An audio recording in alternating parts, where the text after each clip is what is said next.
what does this mean for consultants? And we'd invited Tree to come speak at the Bootstrapper Breakfast about 2 years ago on practical tools for managing your business.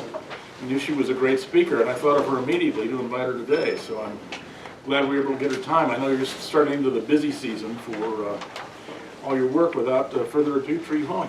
So today I wanted to go over some of the new tax reform law changes. But I guess first, can I just get a show of hands? How many C Corps do we have in here? Okay, and then C C Corps. Corps? Does that include S Corps? No, she's going to have that separate. No, yeah. Can everyone hear me okay, actually? Is this You good? do have to speak up because reception? you have a software. Okay. Okay, and then how many sole props? Sole proprietorships. Are you including single-member LLCs in there? Sure, yeah. Okay. Okay. And then partnerships, LLCs, to multi-member LLCs, How about S Corps? S corps. Okay. Okay. All right. Okay, and then I'm pretty sure no trust and estates and real estate investment. Okay. All right. Great. Okay. So one of the biggest changes. What? Oh, you do? Okay. I don't think I have much today for you. Okay, so basically one of the biggest changes was the tax rates changed. So for C corporations, now it's a flat tax rate of 21%. And then for pass-throughs, there's a 20% deduction that you may qualify for. And so first thing is, that's kind of like the biggest one, so I wanted to kind of go over that with you guys first.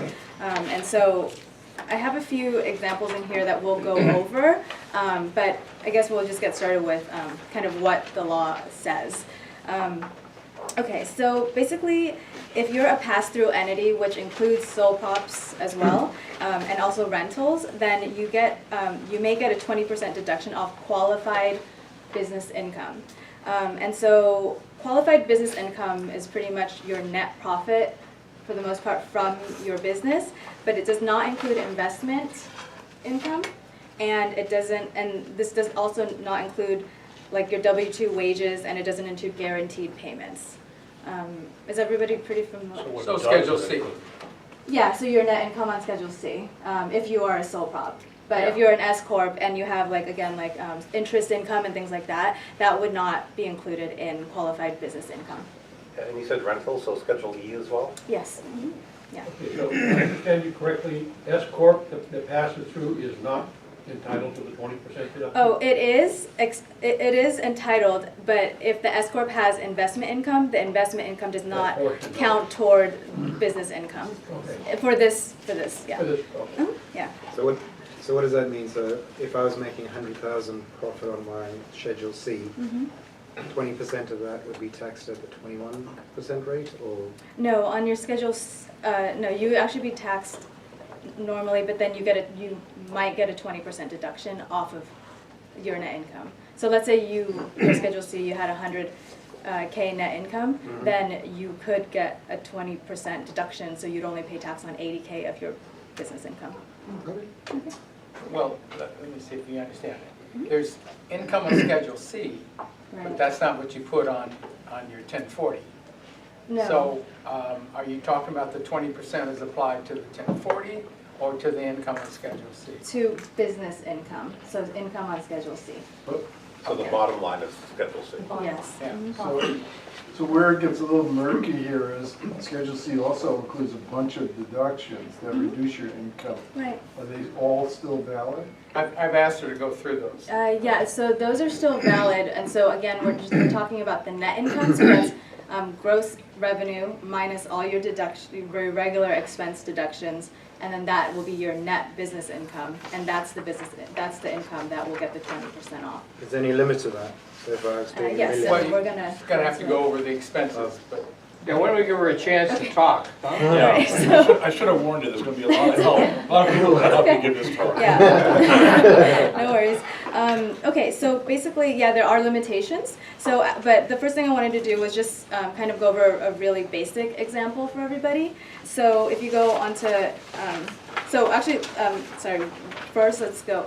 The deduction, so the deduction itself is the lesser of 20% of qualified business income or 20% of taxable income minus your capital gains. So just kind of keep that in mind, and we're going to go through an example together so you can better understand that. Okay? All right. So the first example on the sheet is basically, so there's Susie, Dawn, and Claude. They all have 100,000 of net business income. So that is your gross profits minus all your expenses, your net income. Okay? So they have 100,000 in net business income, and then each of them has different taxable, right? So basically, we'll go through Susie's example first. So if you look at Susie, she has 100,000 in net qualifying income. So if you take 20% of that, that's 20,000, right? And then her taxable income, this is her income with everything else that she has on her personal return. Her taxable income is 140,000. So 20% of that is 28,000, right? So in this case, she's going to get a deduction of 20,000 because that's the one that's smaller. Does everyone understand that? Yeah. Yeah? Okay, great. Okay, so now we're going to move on to Dawn, who has a slightly different situation. So Dawn has 100,000 in qualified business income, but then he has only 70,000 worth of taxable income on his personal return. So in this case, so 20% of 100,000 is 20,000, and then 20% of 70,000 is 14K, so he only gets 14K. He doesn't get the full 20,000 because you're taking the one that's smaller. That's the deduction you get. The taxable income in these two examples would come from other sources? Yes, Like exactly. W-2s Yeah, or- W-2 and capital gains and all that, and then it'll take out your itemized deductions if you have itemized deductions, and then or your standard deduction. So that's after, like, that's like your, basically after all your income minus all your deductions on your 1040 or on your personal return. So that's taxable income. Yeah. We're talking about in the 1040, the net. Yeah. gross. Yeah. Okay, the gross. I guess what I don't understand is taxable income, wouldn't that include the business income? So, Yes, it includes the Yeah, business yeah. income. but how can it be 100,000 for business income, It'd be less than that? Oh, because they Taxable. might have like itemized deductions or other Oh, I deductions see. that Might come have into made play. 30,000 worth of donations. Yeah, yeah. Right, I see. Mhm. Yeah, so it could be different, yeah.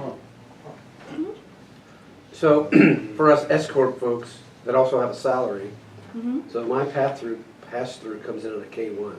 Right. So, which category does the K-1 fall in? The K-1 is the net qualifying business income.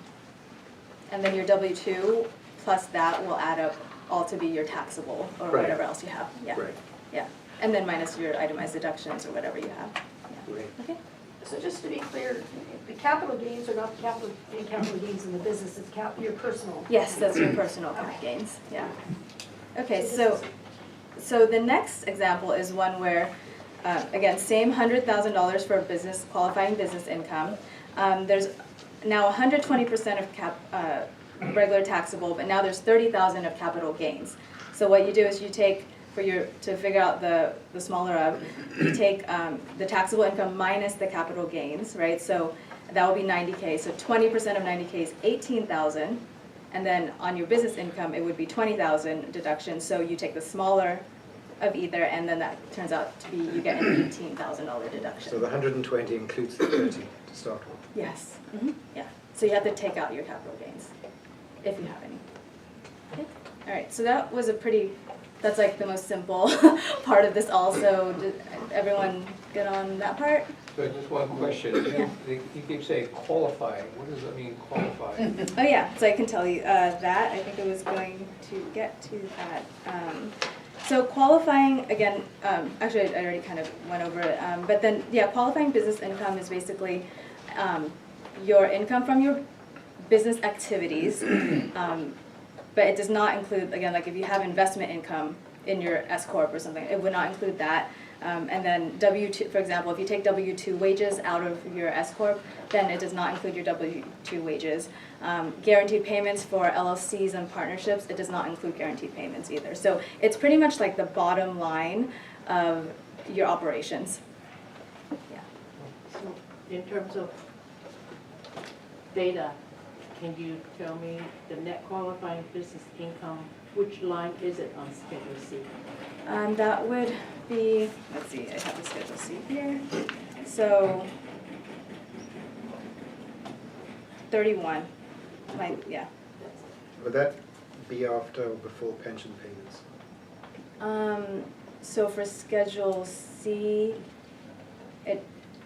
it does not, I don't think that includes it Like because, the like set a by salary, hour? yeah, yeah. It So would be if before. you have a set-hour deduction, for example, that On yours. also, that reduces it, right? Yeah, well, if you're an S corp, yeah, so for S corps, they would take it directly off their business profit. So yeah, but then I think for sole props, they take it separately, so.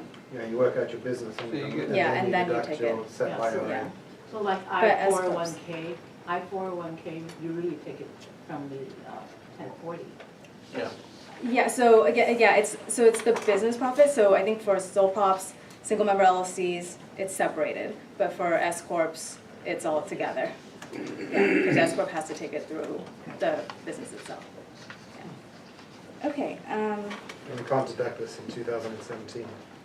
no, this is starting 2018, yeah.